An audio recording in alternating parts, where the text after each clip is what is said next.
Unfortunately, in 976, Mahon was murdered in a double cross. The double crossing and subsequent death of Mahon, the King of Munster, was a significant event orchestrated by his rivals.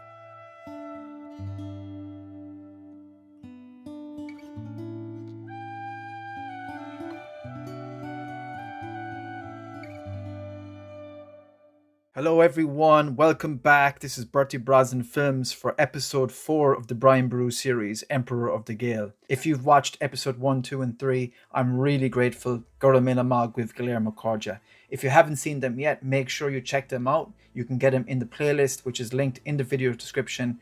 And also, if you want to just watch this till the end, I'll have links at the very end as well. Thank you so much. Okay, let's get into the episode 4 of the Brian Boru series.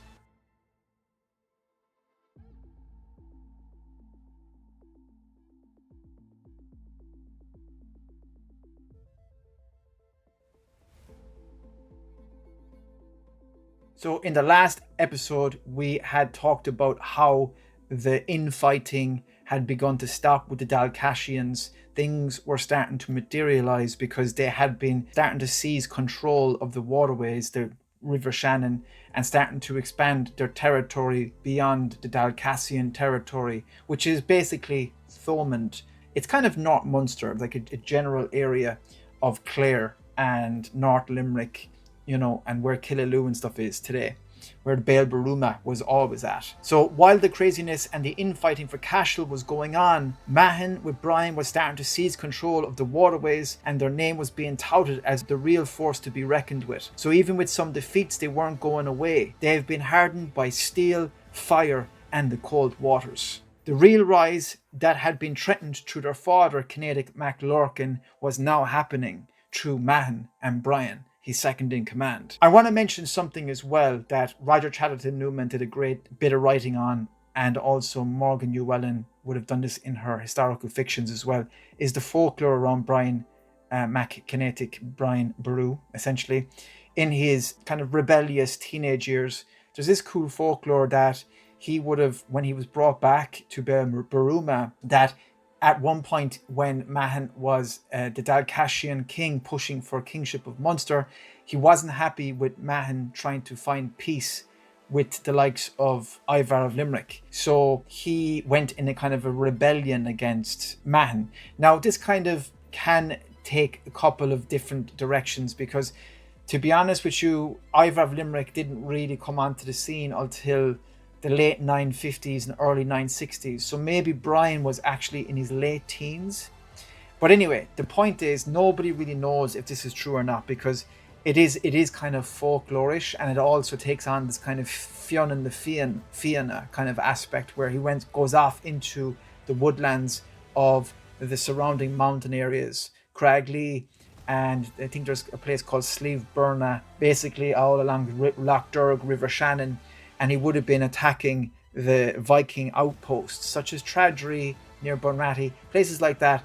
Now, there's a lot of people that will talk about this as if it's historical fact, and that people will use this in their stories as if it's a part of the historical story of Brian Boru. It's not. It may have happened, but it's not a part of history. There is no record of this. This is something that was created more or less. It's not to say that it didn't happen, and it's not to say it's impossible. Of course it's possible, and of course it may have happened. But don't talk about it like it's historical facts. It's very lazy type of research and a lazy type of way of telling the Brian Boru story. And it keeps adding to the legend of Brian Boru. Takes away the credibility of them, because they're using folklore to tell the history of Brian Boru, because it's so dated and it's so romanticized, and it turned into a fantasy. And the whole point of me doing the series is to kind of bring us out into the realities of the actual real story. It is cool. These stories are cool and they have a place, but it's just be warned that they aren't the actual historical fact. Now, by 964, Mahon was rising in Munster. So this is when Brian now was in his early 20s. And by this time, he most likely that he had his first child, Murca or Murdo. That was the son of Mór, his first wife, the Princess of Connacht. So it's potentially he may have had one or two other kids as well, but definitely the one kid who would fight at the Battle of Clontarf as well. as his second in command, the heir to the throne of Emperor of the GAEL. So in time, the push for Munster, the Kingship of Munster, was on from Mahon. So there could be a united front against the foreigners and other provincial kings and high kings' attacks. The exact years and dates of this are varied. Something that should be stated, and it is very weird and strange about the medieval world, is that of hostages. Hostages in medieval Ireland were primarily guarantees for agreements and symbols of submission between kings, essentially. Generally, these were well treated and they kept their status. They enjoyed hospitality, being at the feasts and stuff, while typically unharmed in early periods, 7th and 10th centuries. The risk of violence increased later in the 11th and 12th centuries, with greater social unrest. Their well-being was contingent on the actions of those who gave them, and their presence served as a constant reminder of political obligations, often initially obtained through conflict or as a condition of submission, serving as guarantees of future compliance, while formal agreements governed their retention and treatment. Their acquisition frequently stemmed from displays of power, warfare, or the seeking of protection. These high-status individuals ensured the commitments of their kin and the stability of political relationships between Tuatha. Now, the reason I mention this is because we're talking about Mahon and his rise for Kingship of Munster. So this would have involved going into territories, skirmishes, a little bit of pitched battles here and there, and also taking of hostages. These were written into the annals of Ireland. When you had great slaughter with hostages, that meant you were successful. And even, I will talk about this later on, even hostages were used as these kind of like bravado, kind of showing off of how rich we are, because this is something that I would have talked about with Brehon Academy as well, Kevin of Brehon Academy, about how and also Philip of Irish Medieval History. It's a kind of a strange thing. I found it hard to wrap my head around it when I first learned about this stuff, but it is a huge part of medieval Ireland. You see, the thing is as well, is that Mahon's claim to the provincial king of Munster was probably not looked at as serious due to the remnants of the Eoghanachts power and Maelmord MacBrain Malloy, right? You read different interpretations of this. It seems like some sources like Irish King and High Kings by F.J. Byrne pretty much states that Mahon was king after Calacan of Cashel died. But many other sources and articles online say that it was Malloy MacBrain that was the king of Munster after Eoghanachts, even though completely and utterly weakened. So this is kind of like the Brian Boru story afterwards, where he's going for the kingship of Ireland. Is they weren't taken seriously. This Dalcassian crowd were not taken seriously, and to the detriment of everybody else, because they weren't taken seriously and they weren't maybe treated respectfully, as we'll see later on with Mahon's death. It really spurred them on to kind of keep gathering territory and resources and building upon their successes and using the art of war to strike when weaknesses were there. Mahon starts moving further afield. In 964 AD, as recorded in the Annals of Ulster, Mahon MacKennedy, then leader of the Dalcash, initiated his expansion beyond Thomond by raiding the territory of the Iviginti. This is kind of the North Limerick area, kind of Kerry area, and is quote-unquote carrying off much plunder. This early assertion of power into what is now County Limerick is also noted in the Dictionary of Irish Biography, marking a key step in Mahon's rise against the traditional Eoghanacht rulers of Munster.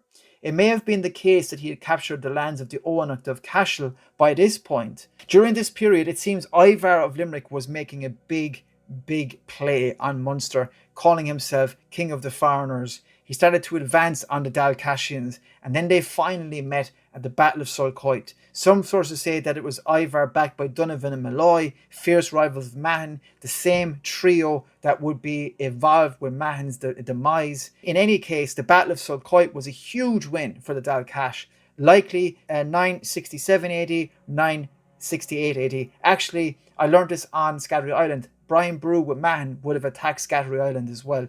Once they won the Battle of Sulcoit, they basically ravaged Limerick. And this was a huge blow to the Viking power in the area of Thomond, Limerick and its surrounding areas. Mahon had support from other kings linked to the Dalcash, and troops were called from service for the High King. Interesting stuff there. It just goes to show you the kind of power plays that are going on. See, the High King required men at times, along with tributes from provincial and petty kings. This was common. So what I'm researched here is that actually Dalcassian men were called back to fight in this battle. The Battle of Sulcoit was a pitched battle, and some say thousands died. Near Solo Headbeg of today, this is actually where the War of Independence won. I think it was the first shot, or an ambush, first shot of the War of Independence. Some of the fantastical stories of Sulcoit tell of Boru's huge influence over the battle, leading Viking forces into woodlands to be ambushed. Not outside the realms of possibilities, but it is hard to get a clear source on that. Once the battle was over, Mahon and the Dalcassians followed the defeated troops into Limerick and burnt them out of it, looting and pretty much subjugating and taking control of that city from there on in. This was a huge victory, and it is likely from here on in he was de facto King of Munster because he was so powerful now. Brian was fighting with him and learning a lot from these battles and struggles and became hardened and educated. In his mid-20s now, Brian was a grown military trained man. Brian was likely the commander, the second in command. I've mentioned this already, and it is likely because he would take over from Mahon that was killed 10 years later. Soon later, after successful campaigns into Desmumu, the south of Munster, and capturing hostages, Mahon captures Cashel, finally, the traditional seat, the royal seat of Munster. Lots of skirmishes ensued. The north of Limerick tried to regain any semblance of power but failed. Mahon was now able to rule Munster from Cashel, and he was able to assist the kingdom of Ossory, kingdom of Osrega, with the help of many Munstermen and Norse of Waterford. Now we start to see the relationship of the Norse of Waterford being built. When you hear these stories about the Viking slayers and all this nonsense, it completely doesn't tell the full story about this time.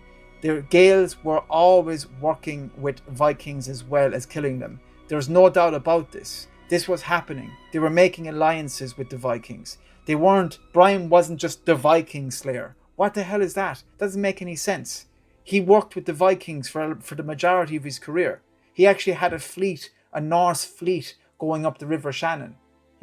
It's just, you really have to be careful of these stories. Mahon was a very important character in the life of Boru, hence why we're going in depth into him.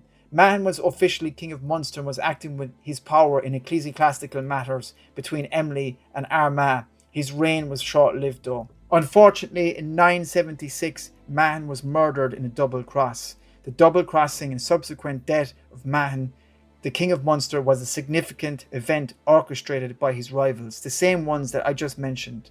The primary figures involved were Malloy, the disposed former King of Munster from the Eoghanacht Leand lineage, and allies Donovan Mac Cahal, and likely Ivar of Limerick, who had some hand in it as well, because Boru would enact a fierce revenge on him afterwards.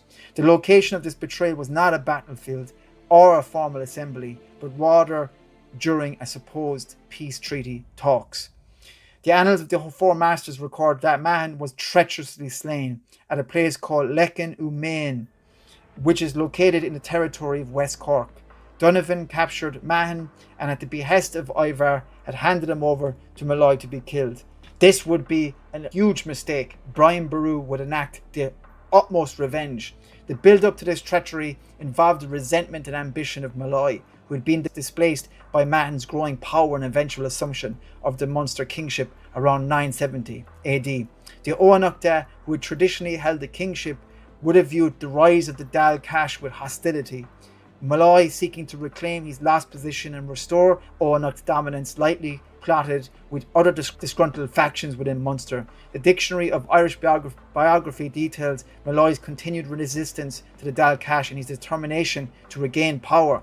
This simmering opposition created an environment where betrayal was possible. The term treacherously slain implies a violation of trust or safety. The annals of Inishfallen also corroborate Mahon's death at the hands of Malloy. The aftermath of Mahon's assassination was significant. It created a power vacuum and fueled a desire for revenge within the Dalcash, headed by Brian Boru. Thank you so much for watching. Goramila Maha Gwiv Galerma Cordia. I really appreciate it. If you want to support Bertie Brosnan films, make sure you buy some merch. Get 10% off with the link in the description. Also, The Forgotten Prince, The Battle of Clontarf, where this is all leading to this series. you can get the Forgotten Prince. It really supports Bertie Brosnan films. It's available on Amazon worldwide. Make sure you're buying it on the Amazon in your region. Also, you can sign up and become a YouTube channel member and get all sorts of perks. I'll leave that in the description as well. It's $1.99 a month and there's a bunch of perks with that, seeing videos early, etc.